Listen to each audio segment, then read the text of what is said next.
കല്യാണം നിശ്ചയിച്ചുകൊണ്ട് ഭാര്യയും ഭർത്താവും ആവൂല.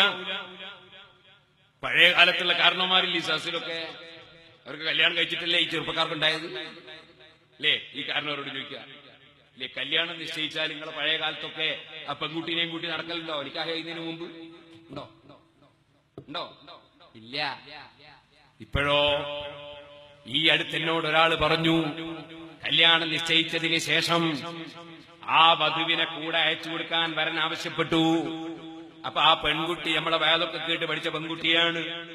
ആ പെൺകുട്ടി പറഞ്ഞു, അതിന് ഞാനില്ല, നിക്കാഹ് ചെയ്യുന്നതിന് മുമ്പ് ഞാൻ അയാളെ കൂടെ പോവില്ല. എന്നാ എനിക്ക് വേണ്ട. ഇവൻ ആദ്യം ഇങ്ങനെ തീരുമാനിച്ചു, ഇവന് ട്രയൽ നോക്കാൻ കൊടുക്കണം. ഇന്നാ ലില്ലാഹി വ ഇന്നാ ഇലൈഹി റാജിഊൻ. എവിടെന്നാണോ നീ മുസ്ലിമായത്? നിക്കാഹിന് മുമ്പ് ആ പെണ്ണ് നിനക്ക് അനുവദനീയമാണോ? നിനക്ക് അവളെ ഭംഗി കാണാൻ വേണ്ടി മുഖത്തേക്ക് ഒരു പ്രാവശ്യം നോക്കൽ അനുവദനീയമുണ്ട്. അവളെ ശരീരത്തിന്റെ ഘടന മനസ്സിലാക്കാൻ കയ്യിലേക്ക് നോക്കൽ അനുവദനീയമുണ്ട് ഒരു പ്രാവശ്യം. പിന്നെ ഇടക്കിടക്ക് നോക്കൽ അനുവദനീയമില്ല. നിനക്കവളെയും കൂട്ടി നടക്കൽ അനുവദനീയമില്ല. അവളെ ശബ്ദം കേട്ട് രസിക്കൽ നിനക്ക് അനുവദനീയമില്ല. അതേ നബിതങ്ങളല്ലേ പറഞ്ഞത്, അല്ലൈനാനിസിനാഹുമന്നദറു, രണ്ട് കണ്ണിന്റെ വ്യഭിചാരമാ നോട്ടം, വല്ലുദുനാനിസിനാഹുമൽ ഇസ്തിമാഉ, രണ്ട് കാതിന്റെ വ്യഭിചാരമാണ് ശബ്ദം കേട്ട് രസിക്കൽ. അതേ നീ നിക്കാഹ് നടത്തുന്നത് വരെ അവൾ പെൺകുട്ടി അന്യ പെണ്ണാണ്, നീ അന്യ ആണാണ്. നീയും അവളും തമ്മിൽ ശബ്ദം കേട്ട് രസിക്കാൻ പറ്റൂല, ശബ്ദം കേട്ട് രസിക്കാൻ പറ്റൂല, നോക്കി രസിക്കാൻ പറ്റൂല, സ്പർശിക്കാൻ പറ്റൂല. വ്യഭിചാരമാണ്. ഇമാം മുസ്ലിം റിപ്പോർട്ട് ചെയ്യുന്ന ഹദീസല്ലേ അത്. അപ്പൊ ചില ചെറുപ്പക്കാർക്ക് നിക്കാഹ് നിശ്ചയിച്ച സ്ഥിതിക്ക് ഇനി എനിക്ക് പൊറുക്കൂല, സഹിക്കൂല അവളെ വിളിക്കാതെ. എന്നാൽ ഞാൻ എന്റെ CD പറഞ്ഞു, ഞാനൊരു ഹിക്മത്ത് പറഞ്ഞു തരാം. അതെന്ത്? നിക്കാഹ് നിശ്ചയിച്ചത് റബീഉൽ അവ്വൽ 6. ഇതുവരെ ഇപ്പൊ ഞാൻ ക്ഷമിച്ചു നിൽക്കാൻ അവസ്ഥാതെ കഴിയൂലേ? എനിക്കൊരു ഹിക്മത്ത്, നിന്റെ ഭാര്യ നിന്റെ വധുവിന്റെ ബാപ്പാനെ വിളിക്കുക, നീയും പോവുക, 2 സാക്ഷികളെയും കൂട്ടുക. പറ്റാവുന്ന സാക്ഷീകരിക്കണം കേട്ടോ. 2 സാക്ഷികളെയും കൂട്ടുക. അതിന് പല നിബന്ധനയുണ്ട്. നിസ്കാരം കളാക്കുന്നൊന്നും സാക്ഷിക്ക് പറ്റില്ല. എന്നിട്ട് ഒരു റൂമിൽ കയറുക. ഹിക്മത്താ പറയുന്നത്, ഹലാലാൻ വേണ്ടിയുള്ളൊരു വഴി പറയാൻ. അങ്ങനെ ചെയ്യണോന്നല്ല കേട്ടോ. നിനക്ക് ഹറാമ് ചെയ്തേ പറ്റൂന്ന് തോന്നുകയാണെങ്കിൽ ഹറാമ് ചെയ്യാതിരിക്കാനുള്ളൊരു വഴിയാ പറഞ്ഞത്. വേണമെങ്കിൽ ഒരു റൂമിൽ കയറിയ റൂമം കടച്ചാൽ ഈ അമ്മോശം പറയാ, അങ്കായത്തൊക്കെ ബിന്ദി, എന്റെ മകളെ നിനക്ക് ഞാൻ നിക്കാഹ് ചെയ്ത് വന്നു, ബിമഹരിക്കഥ ഇത്ര മഹറിന്.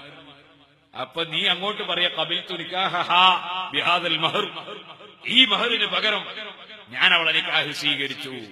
അത് കേൾക്കാൻ 2 ആളും നിക്കാഹ് നടന്നു കേട്ടോ, ഇനി നിന്റെ ഭാര്യയാണ്, ഇനി നീ ടെലിഫോൺ ചെയ്യുന്നതിനൊരു കുഴപ്പമില്ല, നീ അവളെ കൂട്ടി നടന്നാൽ കുഴപ്പമില്ല. നിക്കാഹ് നടക്കണമെങ്കിൽ പന്തല് വേണമെന്നില്ല, നിക്കാഹ് നടക്കണമെങ്കിൽ കുറെ ആള് വേണമെന്നില്ല.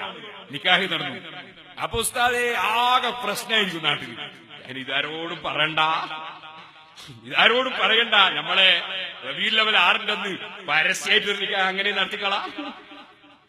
അപ്പൊ 2 പ്രാവശ്യം നിക്കാഹാവൂലേ? ആയിക്കോട്ടെ, അവിടെ എന്താ 2 പ്രാവശ്യം കുഴപ്പമുണ്ടോ?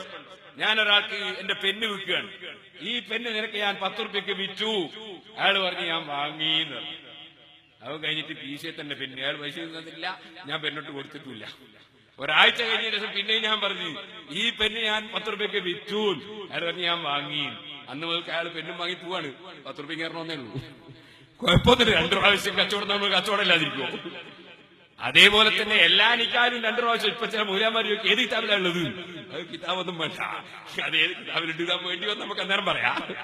ഇപ്പൊ പറയാൻ പോകുന്നത് എല്ലാ നിക്കാലും 2 പ്രാവശ്യം നടക്കുന്നില്ലേ?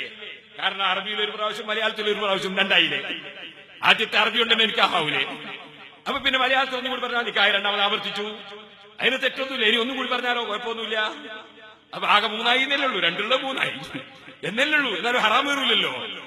അതുകൊണ്ടാണ് ഞാനത് പറഞ്ഞത്, സങ്കടം കൊണ്ട് പറഞ്ഞതാണ്. അങ്ങനെ നടത്തണമെന്നല്ല, മറിച്ച് ഈ അന്യ പെണ്ണുങ്ങളെയും കൂട്ടി ഈ ചെറുപ്പക്കാര് നടക്കുന്ന പച്ച ഹറാം അത് കണ്ട് സഹിക്കാനിട്ട് പറഞ്ഞതാണ്.